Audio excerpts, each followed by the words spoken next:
ফিলিস্তিনিদের উপর ইসরায়েল যে গণহত্যা চালিয়েছে তার দায় থেকে ট্রাম্প মুক্তি পাচ্ছেন না কোথাও।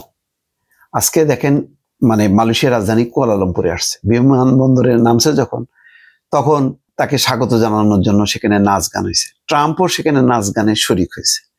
এটা আবার সোশ্যাল মিডিয়াতে যেমন উত্তাল বেশ ঝড় উঠছে, তেমনি আবার ট্রাম্পকে তাড়াও স্লোগানে উত্তাল মালয়েশিয়া। গ্রেপ্তার করা হয়েছে 50 জন। সেই পরিস্থিতি কেন? সেই পরিস্থিতি ইসরায়েলের গণহত্যার নেপথ্যে বা পক্ষে এই যে ট্রাম্প ধারাবাহিকভাবে সমর্থন করে গেছেন তার প্রতিবাদে। যুক্তরাষ্ট্রের প্রেসিডেন্ট ডোনাল্ড ট্রাম্পের মালয়েশিয়া আগমনকে ঘিরে অনুষ্ঠিত এক মোটরসাইকেল মিছিলে অংশ নেওয়া প্রায় 50 জন বিক্ষোভকারীকে শনিবার রাতে গ্রেপ্তার করেছে পুলিশ। বিক্ষোভকারীরা রাত প্রায় 10টার দিকে যুক্তরাষ্ট্রের দূতাবাসের সামনে দিয়ে মোটরসাইকেল কনভয়ে অতিক্রম করেন। তাদের মধ্যে কেউ কেউ ফিলিস্তিনের পতাকা বহন করছিলেন। যুক্তরাষ্ট্রের ইসরায়েলপন্থী নীতির বিরুদ্ধে স্লোগান দিচ্ছিলেন তারা। মালয়েশিয়া জাগো, ট্রাম্পকে তাড়াও বলে স্লোগান দেন। পুলিশ মেনারা তাবুং হাজির সামনে, যা মার্কিন দূতাবাস থেকে 100 মিটার দূরে একটি চেক পয়েন্টে তাদের গ্রেপ্তার করে। পরে বিক্ষোভকারীদের মোটরসাইকেল হেঁটে জালান্তুক রাজাক পুলিশ স্টেশনে নিয়ে যেতে বলা হয়। সেখানে যানবাহনগুলি জব্দ করা হয়। এর আগের দিন ট্রাম্পের সফর বিরোধী প্রায় 700 মানুষ মার্কিন দূতাবাসের সামনে সমাবেশ করে। তারা ডোনাল্ড ট্রাম্পকে প্রত্যাখ্যান করো স্লোগান দেন এবং অনেকেই গো হোম ট্রাম্প লেখা প্লাকার্ড হাতে রাখেন এবং ঘটনাস্থলে ফেডারেল রিজার্ভ ইউনিট সহ বিপুল সংখ্যক পুলিশ মোতায়েন করা হয়। আসিয়ান সম্মেলন উপলক্ষে তিনি আসছে 6 দিনের এশিয়া সফর। এরপরে তিনি যাবেন দক্ষিণ কোরিয়ায়।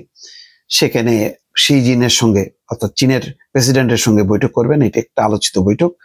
আর এখানে তিনি আরেকটা ক্রেডিট নিচ্ছেন, তার উপস্থিতিতে ওই শান্তি চুক্তি করবে থাইল্যান্ড এবং কম্বোডিয়া। সারা বিশ্বে তিনি তার একটা ভাবমূর্তি গড়ে তোলার চেষ্টা করছে যে তিনি শান্তি চুক্তির পক্ষে, গাজার শান্তি চুক্তি, সব জায়গায় শান্তির পক্ষে তিনি।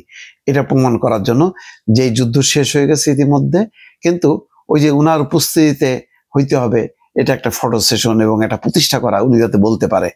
তো কম্বোডিয়া, থাইল্যান্ড তারাও রাজি হয়েছে, তারাও সেই কাজটা করছে। মালয়েশিয়ার প্রধানমন্ত্রী আনোয়ার ইব্রাহিম গত 27শে সেপ্টেম্বর ট্রাম্পকে 47তম আসিয়ান সম্মেলনে আমন্ত্রণ জানানোর সিদ্ধান্তের পক্ষে অবস্থান নেন।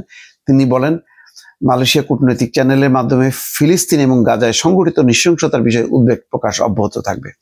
এর মধ্যে আজ পুলিশ আবারও আয়োজকদের সতর্ক করেছেন, আগামীকাল আমপাং পার্ক এমআরটি স্টেশনের কাছে পরিকল্পিত ট্রাম্প বিরোধী বিক্ষোভ অনুমোদিত নয়। তো দেখেন, কোথাও ছাড় পাচ্ছে না, কিন্তু যেখানেই যাচ্ছে সেখানেই যে ফিলিস্তিন গণহত্যার বিপক্ষে যেই অবস্থান মানুষের, তার দায় পড়ছে বা আস পড়ছে কিন্তু এর উপরে, ট্রাম্পের উপরে। এমনকি ইসরায়েল পার্লামেন্টে তিনি বক্তৃতা দেখেছেন, সেখানেও 2 জন এমপি প্লাকার্ড হাতে বলছে যে ফিলিস্তিনকে রাষ্ট্র হিসেবে স্বীকৃতি দাও।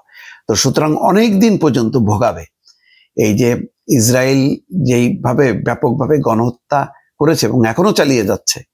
একদিকে শান্তি চুক্তি, অন্যদিকে গণহত্যা। কিন্তু সেই কারণে ট্রাম্প কিন্তু কোথাও যে শান্তি পাবেন না, এই ক্ষোভ বিক্ষোভের মধ্যে তাকে পড়তে হবে।